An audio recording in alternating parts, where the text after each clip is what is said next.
గత వారం రోజుల నుంచి గుంటూరు నగరంలో డయేరియా ప్రబలిందని ప్రతి ఒక్కరు కూడా ఆవేదనతోటి ప్రభుత్వ ఆసుపత్రుల్లో చాలామంది, ప్రైవేట్ ఆసుపత్రుల్లో కూడా చాలామంది, అదేవిధంగా ఆ ప్రాంతాల్లో నివసిస్తున్న ఆర్ఎంపీలు కానీ డాక్టర్ల దగ్గర కానీ పాపం ఓపిక లేక అక్కడే వీళ్ళు వైద్యం తీసుకోవడం అనేది చాలా స్పష్టంగా ఈరోజు అర్థమవుతోంది. సుమారు 200 పైన అడ్మిషన్స్ జరిగినాయని, ఈరోజు కూడా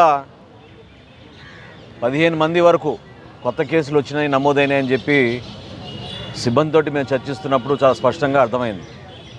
జనసేన పార్టీ నుంచి మేము ఈరోజు ఈ పర్యటనలో ఒక ప్రయత్నం ఏంటంటే, ప్రభుత్వం స్పందించాల్సిన రీతిలో స్పందించడం లేదు. ఇటువంటి ఇబ్బందికరమైన పరిస్థితులు ఏర్పడినప్పుడు మానవతా దృక్పథంతో స్పందించాల్సిన మనస్తత్వం మరింత మెరుగైన వైద్య సేవలు అందించే విధంగా క్షేత్రస్థాయిలో హౌస్ హోల్డ్ సర్వే చేసి ఎక్కడైతే ఈ కేసెస్ నమోదవుతున్నాయో ఆ ప్రాంతాల వారీగా కార్పొరేషన్ సిబ్బంది వెళ్ళి వాళ్ళని ఆదుకోవాల్సిన అవసరం ఖచ్చితంగా ఉంది. వైద్య సిబ్బంది కూడా కేవలం ఆసుపత్రి వరకే పరిమితం కాకుండా డోర్ టు డోర్ సర్వే చేసి ఆ ప్రాంతాల్లో ఎక్కడైతే కలుషితమైన నీటి వల్లనే ఈ సమస్య అనేది చాలా స్పష్టంగా ప్రతి పేషెంట్ కూడా ఈరోజు మాట్లాడుతున్నప్పుడు వాళ్ళు చెప్తున్నారు. వాంతులు, డయేరియా, అదేవిధంగా జిఐ ఇన్ఫెక్షన్లు, దీనివల్ల కనీసం 5 రోజుల నుంచి 6 రోజుల నుంచి చాలామంది ఆసుపత్రిలో ఉండిపోవాల్సి వచ్చే పరిస్థితి. సివియర్గా డీహైడ్రేట్ అయిపోయారు చాలామంది. వాళ్ళకి అందించాల్సిన ఓఆర్ఎస్ కానివ్వండి, మజ్జిగ ప్యాకెట్లు కానివ్వండి, ఇవన్నీ కూడా పార్టీ నుంచి మేము కూడా వాళ్ళకి అండగా నిలబడడానికి సహకరిస్తామని మా పట్టణాధ్యక్షులు కూడా ముందుకు వచ్చారు. పార్టీ పరంగా మేము చేయాల్సిన అంశాలే కాకుండా మేము ఈరోజు ప్రశ్నించాల్సిన బాధ్యత కూడా మాకుంది. ఎందుకంటే సుమారు 1400 కోట్ల రూపాయల బడ్జెట్ ఉన్న గుంటూరు నగర కార్పొరేషన్లో ఎందుకు ఇటువంటి పరిస్థితి రావాలి? ఎందుకు పైప్ లైన్ని మీరు మరమ్మతులు చేసుకోలేకపోయారు? ఎందుకు ఫిల్టర్డ్ వాటర్ సరఫరా మీరు చేసుకోలేకపోతున్నారు? రక్షిత మంచినీటి పథకం కింద మీరు తీసుకురావాల్సిన నీటి సరఫరా పేద ప్రాంతాల్లో నివసిస్తున్న ప్రజలకి ఇబ్బందికరమైన పరిస్థితి ఎందుకు వస్తుంది? ఈరోజు కూడా భూగర్భ జలాలపైన ఆధారపడుతున్న గుంటూరు నగరానికి ఎందుకు గత 5 సంవత్సరాల నుంచి వీళ్ళు ఒక ప్రణాళిక సిద్ధం చేసుకుని డ్రింకింగ్ వాటర్ రాలేకపోయారు? ఖచ్చితంగా ఇన్ఫ్రాస్ట్రక్చర్ లోపం ఉంది, మెయింటెనెన్స్ లోపం ఉంది.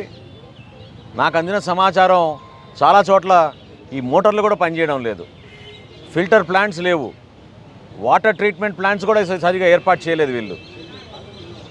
ఇంత పెద్ద నగరంలో, ఎంతో గొప్పగా చెప్పుకునే గుంటూరు నగరంలో ఇటువంటి పరిస్థితి రావడం చాలా దారుణం, దురదృష్టకరం. ఖచ్చితంగా మేము ఖండిస్తున్నాం. బాధ్యత తీసుకోవాలి. ఇదేదో కేవలం రాజకీయ వ్యవస్థ పైన బురద జరగడానికి కోసం చేస్తున్న ప్రయత్నం కాదు ఇది. ప్రభుత్వంలో ఉన్న ప్రతి అధికారి అదేవిధంగా ఎన్నుకోబడ్డ ప్రజాప్రతినిధులు కూడా దీనికి ఆ రెస్పాన్సిబిలిటీ తీసుకోవాలి. అంతేగాని ప్రెస్ కాన్ఫరెన్సులు పెట్టి ఇతరులపైన విమర్శిస్తే దానివల్ల సామాన్య ప్రజలు ఎదుర్కొంటున్న సమస్య గురించి ఎందుకు వీళ్ళు పెద్ద మనసుతో స్పందించరు, దాన్ని మేము ప్రశ్నిస్తున్నాం. అనేక మంది పేదవారు పాపం వాళ్ళు వచ్చి 5 రోజులు 6 రోజులు అయిపోయింది, వాళ్ళ గురించి పట్టించుకునే నాదులు లేరు. సుమారు 3 చనిపోయారని చెప్తున్నారు ఇప్పటి వరకు. ఇంత సీరియస్ సమస్య ఉన్నప్పుడు ఎందుకు ప్రభుత్వం నుంచి ఒక వార్ ఫుటింగ్ బేసిస్లో ఇంటింటికి మీరు సర్వే చేసి మెడికల్ టీమ్స్ని మీరు క్షేత్రస్థాయిలో పంపించి ఈ సమస్య పరిష్కారం కోసం ఖచ్చితంగా చొరవ చూపించాలి. గుంటూరు ఆసుపత్రిలో సిబ్బంది పాపం వాళ్ళు కష్టపడుతున్నారు, వాళ్ళు ఆదుకుంటున్నారు, నర్సులు కానీ డాక్టర్లు కానీ ఒక కుటుంబం 5-6 రోజులు వాళ్ళు హాస్పిటల్లోకి వచ్చి చేరి వాళ్ళు ఇక్కడ బతకాలంటే ఏమాత్రం వాళ్ళకి లైవ్లీహుడ్స్ లేని కుటుంబాలు, ఆ పేద కుటుంబాలను ఆదుకునే విధంగా ప్రభుత్వం కూడా స్పందించాలి. ఆర్థిక సహాయం కూడా అందించాలి వీళ్ళకి. తప్పకుండా రాబోయే రోజుల్లో జనసేన పార్టీ నుంచి మేము ఆ కుటుంబాలకు అండగా ఉండడానికి మా వంతు మేము ప్రయత్నం చేస్తాం, నిలబడతాం. వాళ్ళకి అందించాల్సిన వైద్య సిబ్బంది ద్వారా అందించాల్సిన కొన్ని మందుల సరఫరా కానివ్వండి, డీహైడ్రేట్ కాకుండా ఇవ్వాల్సిన ఓఆర్ఎస్ ప్యాకెట్లు, మజ్జిగ ప్యాకెట్లు, అదేవిధంగా కొబ్బరి నీళ్ళు ఇవన్నీ కూడా అందిస్తామని ముందుకు వచ్చారు మా నాయకులు. తప్పకుండా ఆ కుటుంబానికి ఆదుకోవడానికి మా వంతు మేము ఈ సందర్భంగా నిలబడతాం. డెఫినెట్గా దీనిపైన సమగ్రమైన ఎంక్వైరీ జరగాలి. ఎందుకు ఇన్ని కేసులు నమోదైనాయి, ఎందుకు పారదర్శకంగా ఈ కేసులు నమోదైన విషయం కూడా మీరు ఎందుకు బయట చెప్పడం లేదు? వార్డులు మార్చేస్తున్నారు, బెడ్లు మార్చేస్తున్నారు. ఒక చోట ఒకే చోట వీళ్ళందరూ ఉంటే తెలుస్తున్న విషయంతో సమాచారం బయటికి వెళ్ళకుండా చేస్తున్న ప్రయత్నం అది సబబు కాదు. సమస్య వచ్చినప్పుడు మనం ఎదుర్కోవాలి, ఇంకా మెరుగైన వైద్య సేవలు అందించాలి. వాటిని మేము ఖచ్చితంగా మేము డిమాండ్ చేస్తాం. రాబోయే రోజుల్లో కూడా ఈ కుటుంబాలకు అండగా నిలబడతామని ఈ సందర్భంగా మేము తెలుపుకుంటున్నాం. సార్ ఇప్పటి వరకు ఎక్కడ డయేరియా కేసులు నమోదు కాలేదంటున్నారు, కానీ ఇక్కడ ఏమన్నా ఆసుపత్రిలోనన్నా విరోచనాలు, వాంతులు వీటితోనే వస్తున్నారు. ఏంటి, ఎక్కడ అధికారులు కానీ రాజకీయ నాయకులు కానీ ఎవరు దీని మీద స్పష్టమైనటువంటి ఇచ్చేయట్లేదు. వైద్యులు మాత్రం ఈ డయేరియా లక్షణాలే అని చెప్తున్నారు. ఏంటి అసలు? వైద్యులే కాదు, మీకు పేషెంట్లే చెప్తారు కదండి. దేనికోసం మీరు ఆసుపత్రికి వచ్చినానో వాళ్ళు క్లియర్గా చెప్తున్నారు కదా. డయేరియా, వామిటింగ్స్ 5-6 రోజుల నుంచి మేము ఇదే సమస్య ఎదుర్కొంటున్నాం. సివియర్గా డీహైడ్రేట్ అయ్యారు. మీరు కాదంటే అది నిజం ఎట్లా అవుతుంది? వాస్తవాలు మీరు చూసి పేషెంట్లు మీరు కలిసినప్పుడు చాలా స్పష్టంగా వాళ్ళు వివరిస్తున్నారు. ఎంతోమంది పాపం ఈరోజు కూడా బాగా డీహైడ్రేట్ అయిపోయి ఉన్నారు. డీహైడ్రేట్ అయితేనే కదా మీరు వాళ్ళకి ఆ విధంగా ఆదుకోవాల్సిన పరిస్థితి తీసుకొచ్చారు.